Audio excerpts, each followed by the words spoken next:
Desa sebagai ujung tombak pembangunan dan peningkatan kesejahteraan masyarakat setiap tahun menerima dana desa yang cukup besar. Pada tahun 2020, alokasi dana desa dalam anggaran pendapatan belanja negara atau APBN sebesar 72 triliun rupiah. Untuk mendukung suksesnya dana desa dalam mendongkrak perekonomian desa sebagai penopang pembangunan nasional, perlu kebijakan dan regulasi pendukung yang salah satunya adalah kebijakan dan regulasi pengadaan barang jasa di desa. Pengadaan barang jasa di desa adalah kegiatan untuk memperoleh barang jasa oleh pemerintah desa, baik dilakukan melalui swakelola dan atau penyedia barang jasa. Pengaturan pengadaan barang jasa di desa diatur dengan peraturan Bupati Wali Kota masing-masing. Dasar hukum pengadaan barang jasa di desa diatur oleh peraturan perundang-undangan sebagai berikut.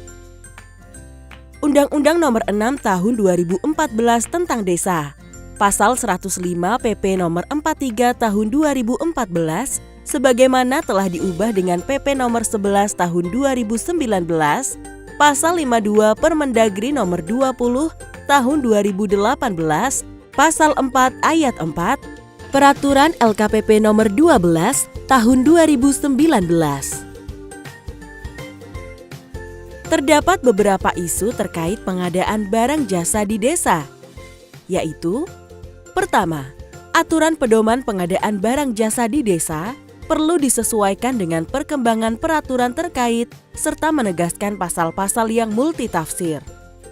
Kedua, banyaknya ditemukan dugaan penyimpangan pengelolaan dana desa dan PBJ di desa. Dan terakhir, adalah banyaknya permintaan keterangan ahli dari aparat penegak hukum terkait dengan penyimpangan PBJ di desa.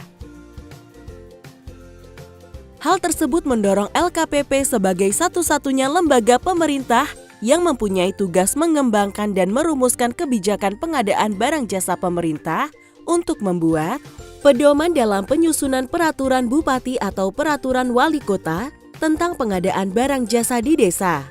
Ruang lingkup pengadaan yang diatur dalam peraturan bupati atau peraturan wali kota berdasarkan peraturan LKPP tentang pengadaan barang jasa di desa adalah pelaksanaan kewenangan desa yang kegiatan dan anggarannya bersumber dari APB desa. Pengadaan yang diatur meliputi barang, pekerjaan konstruksi, jasa konsultasi, dan jasa lainnya. Dan pengadaan dilaksanakan dengan cara swakelola dan atau penyedia. Pelaksanaan pengadaan barang jasa di desa harus mengutamakan peran serta masyarakat melalui swakelola secara gotong royong dengan melibatkan partisipasi masyarakat. Ketika pengadaan tidak dapat dilakukan secara swakelola, maka pengadaan dapat dilakukan melalui penyedia yang bisa dilakukan sebagian ataupun seluruhnya. Pengadaan barang jasa melalui penyedia. Pengadaan melalui penyedia dilakukan dengan cara pembelian langsung, permintaan penawaran, dan lelang atau tender. Pembelian langsung, yakni membeli atau membayar langsung kepada satu penyedia tanpa permintaan penawaran tertulis yang dilakukan oleh kasih kaur atau TPK. Pembelian langsung dilakukan oleh TPK. Selain TPK, kasih kaur juga dapat melakukan pembelian langsung dengan ambang batas nilai yang ditetapkan dalam Musrenbangdes. Tahapan pembelian langsung, kasih kaur atau TPK memilih penyedia. Kasih kaur atau TPK melakukan negosiasi untuk memperoleh harga yang lebih murah. Berikutnya, transaksi dalam bentuk bukti pembelian atas nama atau diketahui oleh kasih kaur. Permintaan penawaran, membeli atau membayar langsung dengan permintaan penawaran tertulis paling sedikit kepada dua penyedia yang dilakukan oleh TPK. Tahapan permintaan penawaran, TPK meminta penawaran tertulis dari dua penyedia. Selanjutnya, TPK melakukan evaluasi. Setelah itu, TPK memilih penyedia yang memenuhi persyaratan teknis dan harga. Dengan ketentuan, jika lebih dari satu penyedia lulus, maka TPK memilih penawaran terendah. Hanya satu penyedia lulus, maka TPK melakukan negosiasi. Dan jika lebih dari satu penyedia dengan harga sama, TPK melakukan negosiasi. Lelang atau tender. Metode pemilihan penyedia untuk semua pekerjaan yang dapat diikuti oleh semua penyedia yang memenuhi syarat. Tahapan lelang atau tender. Pertama, pengumuman lelang atau tender, lalu pendaftaran dan pengambilan dokumen lelang atau tender, selanjutnya pemasukan dokumen penawaran. Setelah itu, evaluasi penawaran dan negosiasi harga. Terakhir, penetapan pemenang. Jenjang nilai pengadaan melalui penyedia ditetapkan oleh bupati atau wali kota. Dalam pengadaan barang jasa di desa, terdapat 9 prinsip yang harus diperhatikan, yaitu efisien. Gunakan dana dan daya yang minimum untuk mencapai kualitas dan sasaran yang maksimum.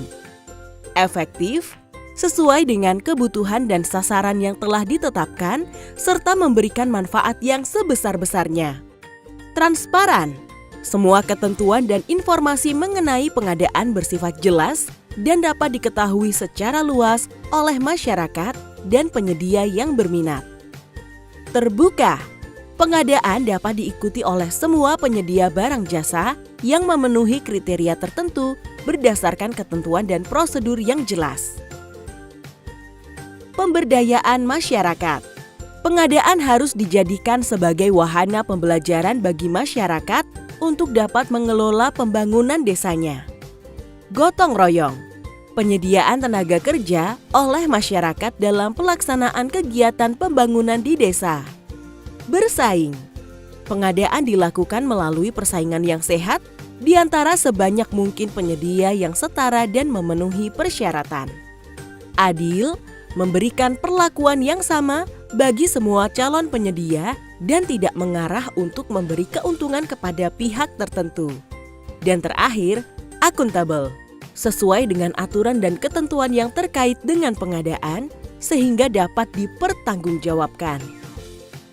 Pihak yang dapat melakukan pengadaan barang jasa di desa adalah Kepala Desa, Kasih atau Kaur, TPK, masyarakat, dan penyedia.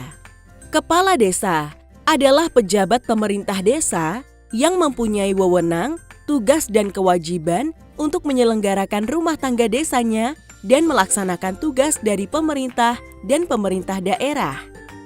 Tugas Kepala Desa dalam pengadaan barang jasa adalah sebagai berikut. Menetapkan TPK hasil Musrenbangdes. Mengumumkan perencanaan pengadaan yang ada di dalam RKP Desa sebelum dimulainya proses pengadaan pada tahun anggaran berjalan dan menyelesaikan perselisihan antara Kasih atau Kaur dengan TPK dalam hal terjadi perbedaan pendapat. Kasih atau Kepala Seksi adalah perangkat desa yang berkedudukan sebagai pelaksana teknis yang menjalankan pelaksana pengelolaan keuangan desa. Sedangkan Kaur atau Kepala Urusan adalah perangkat desa yang berkedudukan sebagai unsur staf sekretariat desa yang menjalankan tugas pelaksana pengelolaan keuangan desa. Tugasnya adalah sebagai berikut: menyusun dan menetapkan dokumen persiapan pengadaan, menyampaikan dokumen persiapan pengadaan kepada TPK yang pengadaannya dilaksanakan oleh TPK, melakukan pembelian langsung sesuai dengan ambang batas nilai dan kegiatan yang ditetapkan Musrenbangdes, menandatangani bukti transaksi pengadaan, mengendalikan pelaksanaan pengadaan, menerima hasil pengadaan, melaporkan pengelolaan pengadaan sesuai bidang tugasnya kepada Kepala Desa, dan menyerahkan hasil pengadaan pada kegiatan sesuai bidang tugasnya kepada Kepala Desa dengan berita acara penyerahan. Lalu, TPK adalah singkatan dari Tim Pelaksana Kegiatan yang membantu Kasih atau Kaur dalam melaksanakan kegiatan pengadaan barang jasa. TPK terdiri dari unsur perangkat desa, lembaga kemasyarakatan desa, dan masyarakat.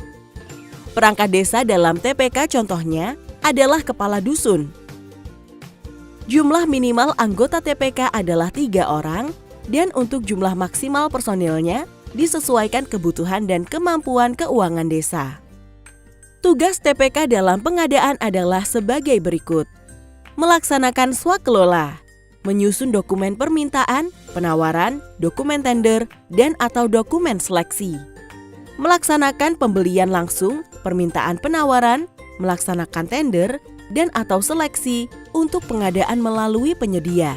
Memilih dan menetapkan penyedia, memeriksa dan melaporkan hasil pengadaan kepada KASI atau KAUR, dan mengumumkan hasil kegiatan dari pengadaan. Kemudian masyarakat adalah masyarakat desa setempat atau desa sekitar lainnya. Peran masyarakat dalam pengadaan dilaksanakan dalam bentuk berpartisipasi dalam pelaksanaan kegiatan swakelola dan berperan aktif dalam pengawasan terhadap pelaksanaan pengadaan. Lalu penyedia adalah badan usaha atau orang perorangan yang menyediakan barang jasa dengan persyaratan memiliki tempat usaha, memiliki sumber daya manusia, modal, peralatan dan fasilitas lain yang diperlukan dalam pengadaan, memiliki kemampuan untuk menyediakan barang jasa yang dibutuhkan, dan khusus untuk pekerjaan konstruksi, mampu menyediakan tenaga ahli atau peralatan yang diperlukan dalam pelaksanaan pekerjaan. Pedoman penyusunan tata cara pengadaan barang jasa di desa ini sangat penting untuk diterapkan agar proses pembangunan desa dapat berlangsung efektif dan efisien. Semoga bermanfaat.